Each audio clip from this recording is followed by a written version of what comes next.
For many people, the hardest part of the holidays isn't the busyness or the logistics. It's being around a parent who still has the power to make you doubt yourself. And if you have a narcissistic parent, this season can stir up anxiety, guilt, and a sense of obligation that's very hard to explain to anyone who didn't experience that kind of relationship. You may be listening because you still feel tense or on edge around your parent, despite your best efforts to stay grounded. Or you may be someone who understands your triggers well, knows how to regulate, and has done a great deal of inner work, and yet still finds yourself unsettled by the subtle back and forth of dismissal one moment and apparent care the next. When a parent can minimize you and then offer you warmth with a smile, when criticism is followed by kindness, it creates a very particular kind of confusion. Not obvious harm, but inconsistency that quietly erodes trust in your own perception. And today, I want to talk about how to get through the holidays with a narcissistic parent in a way that protects your nervous system and your sense of self, without needing to confront, cut off, or endlessly explain yourself. But before we go further, I want to acknowledge something important. Some people are able to leave their narcissistic parent, reduce contact significantly, or step away altogether. And for many, that choice is necessary and deeply healing. But others cannot, or choose not to. That may be because of culture, family structure, shared responsibilities, aging parents, children, financial realities, or simply the complexity of love, loyalty, and family history. This episode is not about telling you what you should do. It's for those who recognize that their parent is narcissistic and still have to, or consciously choose to, keep them in their lives. Because while it is hard to have a narcissistic parent, what is even harder is having one without knowing it. When the pattern remains unnamed, people tend to turn the confusion inward, carrying the guilt, the blame, and the sense that there is something wrong with them. Awareness changes that. When you can see the pattern clearly, you stop personalizing what was never personal. And that shift alone can lift an enormous amount of shame. Holidays have a particular way of pulling us back into family systems. Even when you've grown, regulated, and individuated, being physically or emotionally close to a parent can reactivate early attachment expectations and the relational climate that you adapted to as a child. Not because you've lost progress, but because these patterns were formed early, long before language, choice, or insight were available. Family systems are remarkably conservative. They tend to preserve old roles. So when you return, you may notice familiar expectations quietly re-emerging. Which role did you adapt to as a child? Were you the one who keeps the peace? Or the one who doesn't ask for much? Or the one who stays agreeable? Or the one who manages other people's comfort? You see, with narcissistic parents, this is rarely overt. It's embedded in the emotional climate, in what's rewarded, what's ignored, and what's subtly discouraged. During the holidays, when togetherness is expected and appearances matter, these dynamics often intensify. Not necessarily through dramatic behavior, but through tone, through timing, and what goes acknowledged. This is why so many adults say, I don't recognize myself around my family. What's being activated, or rather reactivated, isn't weakness. It's early relational learning, a pattern that once helped you stay connected, even at the cost of yourself. What destabilizes people most in these relationships is not constant criticism or overt hostility. It's inconsistency. One moment you're subtly dismissed, a comment minimized, a feeling brushed aside, an achievement deflated. And the next, you're met with warmth, a smile, a favor, a home-cooked meal, a moment of apparent care. Nothing is obviously wrong, and yet something never quite settles. And this is where many people begin to doubt themselves. You might think, maybe I misunderstood. Maybe I am being unfair. They're not always like that. And this is how gaslighting often operates in families, not through blatant denial, but through emotional contradiction. The parent doesn't need to say, that didn't happen. They simply behave in a way that makes your experience feel unnecessary, excessive, or misread. And then comes the most disorienting part. The warmth arrives after the invalidation. And because human attachment systems are wired to seek connection, the nervous system reaches for that warmth, often at the cost of clarity.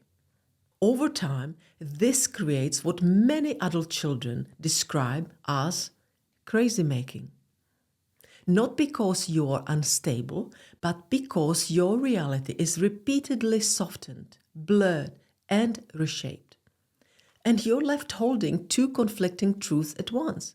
They can be kind, and I don't feel safe being myself.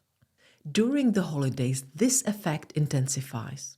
There are witnesses, there are expectations, there is pressure to be grateful. And when the parent appears generous or charming to others, the adult child is left wondering, if no one else sees it, is it really happening?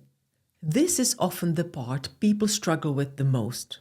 You might understand attachment theory and you might know your triggers. You might have spent years in therapy, reflection, or self-development. And still, being around your parent can bring up familiar unease, a tightening in your body, or a quiet loss of confidence that seems to bypass logic altogether.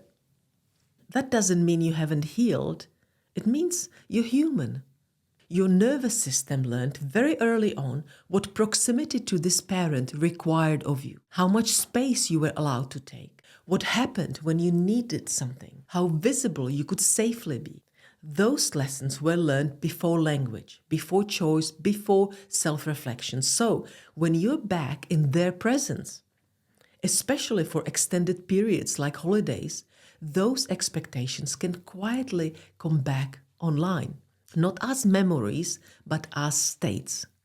And this is why people often say, I know better, but I don't feel better. Healing in this context isn't about becoming unaffected or endlessly calm. It's about recognizing the moment your system shifts and choosing not to abandon yourself when it does.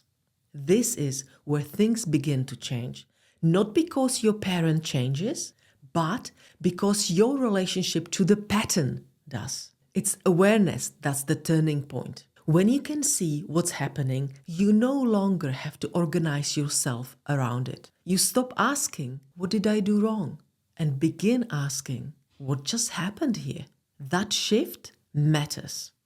Because one of the most destabilizing aspects of narcissistic parenting is not the behavior itself, but the way it quietly pulls your attention away from your own experience. And awareness brings you back, and with it comes an essential realization. You do not need your parent to be consistent in order for you to trust your own reality. You don't need clarification, and you don't need acknowledgement. You don't need them to see it the way you do. When awareness is present, you can notice the pattern without engaging it. You can feel the pull without following it. And you can remain oriented to yourself, even when the emotional climate shifts. This isn't avoidance and it isn't resignation. It's psychological grounding. The ability to stay with your own perception without trying to correct, convince, or resolve what has never been resolvable to begin with. And for many people, that is the moment when the guilt begins to loosen its grip. Once awareness is present, The question shifts. It's no longer, how do I make this go differently? It becomes, how do I stay with myself while this unfolds? The goal here isn't to fix the relationship. It's to contain the impact. So, before the holiday, containment begins before you arrive. So you decide in advance, how long will you stay? Where will you sit? When will you leave? Lower your expectations, not as an act of resignation, but as a protection. Expecting to be understood by someone who has never shown that capacity only sets you up to doubt yourself again. Choose an internal anchor, a phrase, a reminder, a bodily cue, something that brings you back to yourself when the old pull begins. And during the interaction, when awareness is present, you begin to notice the pattern as it happens. A comment lands, a subtle dismissal, a shift in tone, warmth offered immediately afterward. Your task is not to correct it, and your task is not to absorb it. Some of the helpful practices would include, for example, keeping the conversations neutral and surface level, sharing less personal information that feels natural, resisting the urge to explain or justify your choices, and letting comments pass without engagement. And if gaslighting appears, minimization, reframing, or contradiction, name it, but internally. Not to build a case, but to preserve clarity. Silence, topic exchanges, bathroom breaks, stepping outside. These are not passive acts, they are forms of self-regulation. And after the visit, many people underestimate this part. Even when you stay grounded, there is often emotional residue, fatigue, irritability, sadness, or self-doubt. This doesn't mean the visit set you back. It means your system has worked. If you can, please avoid post-event rumination. You don't need to replay conversations to validate what you felt. Instead, ground your body. Return to environments where you are mirrored accurately. Remind yourself what you saw clearly. These strategies are not about distance for its own sake. They are about no longer offering your inner world to someone who cannot hold it. That is not punishment. That is discernment.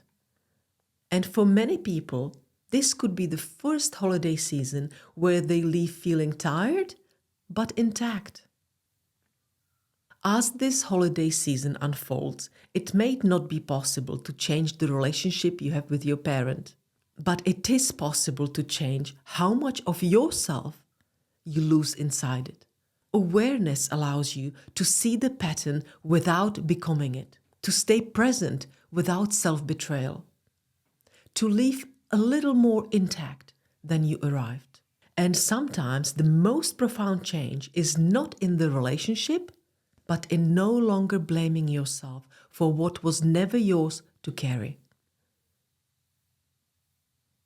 Thank you for watching or listening. If this episode resonated with you, if it was helpful, I'd really appreciate if you liked, subscribed, or shared it with someone who might need it. Take care of yourself, and I'll see you in the next episode.